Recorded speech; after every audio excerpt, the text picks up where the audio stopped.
Gozo en medio de la tormenta. Es un artículo de Manuel López, correspondiente al número 266 de la revista, En la calle recta. En lo cual vosotros os alegráis, aunque ahora por un poco de tiempo, si es necesario, tengáis que ser afligidos en diversas pruebas, 1 Pedro 1, 6-9. Podremos gozarnos, regocijarnos, alegrarnos en medio del dolor, del sufrimiento. Por supuesto que sí, siempre que el sufrimiento del cual seamos objeto esté íntimamente relacionado con nuestra fe en Cristo, y con aspectos fundamentales de la misma, no por causa cuestiones secundarias o adyacentes. Sí, si sufrimos por Cristo y por su causa, no por causa de nuestra imprudencia, insensatez, o torpeza. Cuando la vida se complicaba enormemente para aquella adolescente de Nazaret, María engrandece al Señor con su Magnificat, engrandece mi alma al Señor, y mi espíritu se regocija en Dios mi Salvador, Lucas 1, 46-47. Tras lo acontecido en la cárcel y su fallido intento de suicidio, el carcelero de Filipo, se regocijó con toda su casa de haber creído a Dios. David, después de haber pecado y vivido alejado de Dios, clama: restaura en mí el gozo de tu salvación. El gozo es la respuesta natural a los versículos 4-5. Este tipo de gozo debe ser parte de nuestra experiencia cristiana diaria, aunque la vida cristiana no sea todo gozo, pues Pedro añade, aunque ahora por un poco de tiempo tengáis que ser afligidos en distintas pruebas, aflicciones o os sobrevenga alguna desgracia. Pedro no está afirmando que todos sus lectores estén sufriendo o hayan sufrido, pero que quizás en la providencia divina tengan que experimentar algún tipo de prueba y ser afligidos durante su peregrinar aquí, si esto es necesario, literalmente. Pedro es realista y reconoce que, aunque sus lectores se gozan con gran alegría, las pruebas causan dolor y pena. Para muchos las pruebas son motivo de desconcierto, no os sorprendáis del fuego de la prueba, Pedro 4:12. Sin duda causa temor, esa es la razón por la cual el apóstol usa estas palabras: si hacéis el bien, sin temer ninguna amenaza, 3:6. Pueden y provocan en muchos casos ansiedad, echando todo ansiedad sobre él, porque él tiene cuidado de vosotros, Pedro 5:7.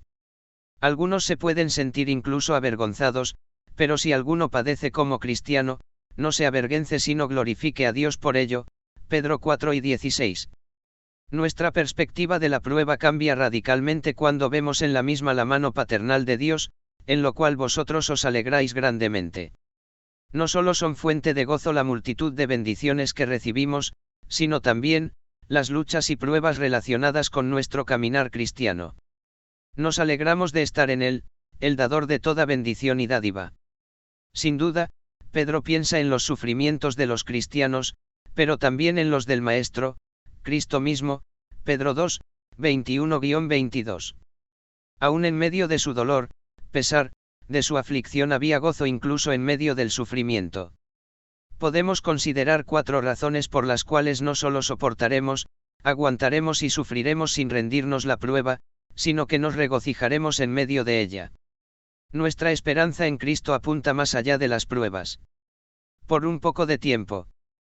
Pedro no tenía en mente las persecuciones venideras, sino ahora refiriéndose a la presente existencia de los creyentes durante la cual, por un poco de tiempo, en comparación con el gozo eterno, ellos tendrían que sufrir. Pero es, en esa esperanza futura, en la que podemos continuamente regocijarnos, aunque en esta vida, por un poco de tiempo, si Dios lo considera necesario, seamos afligidos con diversas pruebas. Debemos recordar que Dios no prueba a su pueblo de forma caprichosa, o sin razón, porque si Dios nos afligiese sin causa alguna, sería una especie de déspota y tirano que se regocijaría en el sufrimiento de sus hijos y súbditos. Los cristianos experimentan aflicción solamente si es necesario a la luz de la gran e infinita sabiduría de Dios y de sus propósitos para con ellos. Pedro nos muestra cómo el gozo y la aflicción o prueba, son algo normal en la vida cristiana. La aflicción acontece a causa de las muchas dificultades con las que nos topamos en este mundo caído, pero la fe mira hacia la invisible realidad existente más allá de esta breve existencia y se regocija. Nuestras pruebas durarán solo un poco de tiempo, nuestra esperanza en Cristo es para siempre. Jesús mismo padeció la cruz y sufrió lo indecible a causa de la gloria puesta delante de él. Dios nos guarda para la gloria a través de la fe. Nuestra fe debe perseverar hasta el fin de nuestro peregrinaje. Para que nuestra fe resista y aguante debe ser purificada y fuertemente probada. Como el oro, nuestra fe debe pasar por la fragua de la prueba. El divino propósito detrás de la prueba es producir una fe genuina, para que la prueba de vuestra fe demuestre ser para alabanza y gloria. Dios prueba al creyente para ver si su fe es genuina. Le pide a Abraham ir al monte Moria para sacrificar a Isaac, y en el caso de Job Dios permite que Satanás toque todo lo que tiene y ama, pero no su vida. La prueba de la fe es algo que necesita tiempo, pero una vez transcurrido el tiempo y concluido el proceso de comprobación, el resultado se hace patente, a saber, una fe genuina. Abraham salió airoso cuando oyó decir al ángel del Señor, ahora sé que temes a Dios, Génesis 10 y 12. Por la fe demostrada de Job, Dios bendijo la última parte de la vida de Job más que la primera. Santiago nos recuerda que, la prueba de vuestra fe produce paciencia, o como es traducido en la Biblia de Jerusalén, la calidad probada de vuestra fe. Lo que es más precioso que el oro, es la fe que ha sido probada en el crisol de la prueba y resulta ser genuina. Las pruebas no deberían sorprendernos y hacernos dudar de la fidelidad de Dios. Deberíamos estar agradecidos. Dios nos envía las pruebas a fin de fortalecer nuestra confianza en Él y conducirnos a nuestro Salvador. El fuego del crisol nunca reducirá nuestra fe a ascuas, pues el fuego no destruye el oro, solo lo purifica. El profeta Isaías nos lo recuerda, yo te he probado en el horno de la aflicción, Isaías 48, 10. Gozo y sufrimiento. Sabemos que cuando nuestro Señor vuelva, enjugará toda lágrima y seremos partícipes con todos los santos de nuestra herencia celestial. Él nunca se olvida de nuestras pruebas aquí y ahora. Él guarda nuestras lágrimas como en una botella, Salmo 56, 8, 2 Corintios 4 y 17. Nuestros sufrimientos presentes no pueden ser comparados con la gloria que será revelada en nosotros, Romanos 8 y 18. Pedro nos recuerda también la corona de gloria que se marchitará y que recibiremos cuando Cristo vuelva, Pedro 5, 4. Nuestra fe será encontrada preciosa, y por esto recibiremos alabanza, gloria y honra. Pedro vio la gloria del Señor durante su transfiguración en el monte, y escuchó la promesa de su retorno cuando ascendió a las nubes. Pedro sabe que el fin de todas las cosas está cerca. Y cuando Cristo sea revelado, la fe probada y genuina de los creyentes será hallada en alabanza, gloria y honra. Gloria y honra, y vida eterna a los que, perseverando en bien hacer, gloria y honra e inmortalidad, Romanos 2, 7, pero gloria y honra y paz a todo el que hace lo bueno, igualmente recibiremos alabanza, sino que es judío el que lo es en el interior, y la circuncisión es la del corazón, en espíritu, no en letra, la alabanza la cual no viene de los hombres sino de Dios, Romanos 2 y 29.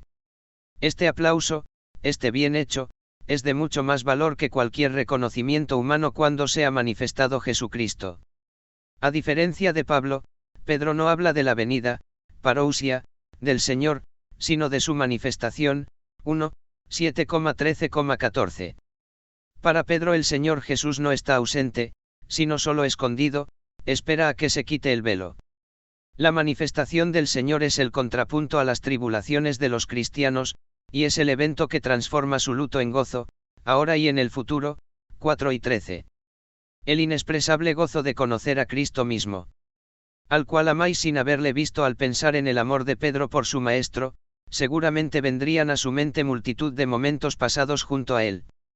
Quizás, Pedro caminando sobre las olas, y escuchar, hombre de poca fe, ¿por qué tienes miedo?, o Jesús en el patio del gran sacerdote mirándole después de haberle negado, o en el lago de Galilea, sentado alrededor del fuego. O aquella dolorosa pregunta, Simón, hijo de Juan, ¿de verdad me amas más que estos? Pedro había visto a Jesús y le amaba, pero ¿acaso no se maravillaba Pedro de que aquellos gentiles dispersos en Galacia, que no habían visto a Jesús, le conociesen y le amasen? Pedro no conoció al verdadero Jesús, el Hijo de Dios, hasta que le fue revelado por el Padre. Y él sabe que estos mismos gentiles han recibido el Espíritu, Hechos 15, 8. A través de la fe, los gentiles, que nunca habían visto a Jesús, comparten ahora su amor por él. No necesitamos haberle conocido en la carne, ni haber caminado y comido junto a él. A través del testimonio de Pedro y otros apóstoles aprendemos acerca de lo que Jesús dijo e hizo. El testimonio del Espíritu nos lleva a conocerle de forma personal y amar a aquel que vive y reina por los siglos. Nosotros no le hemos visto, ni le vemos, pero le veremos. El día viene cuando Jesús será revelado. Nuestros ojos contemplarán a aquel en el cual hemos confiado y amado.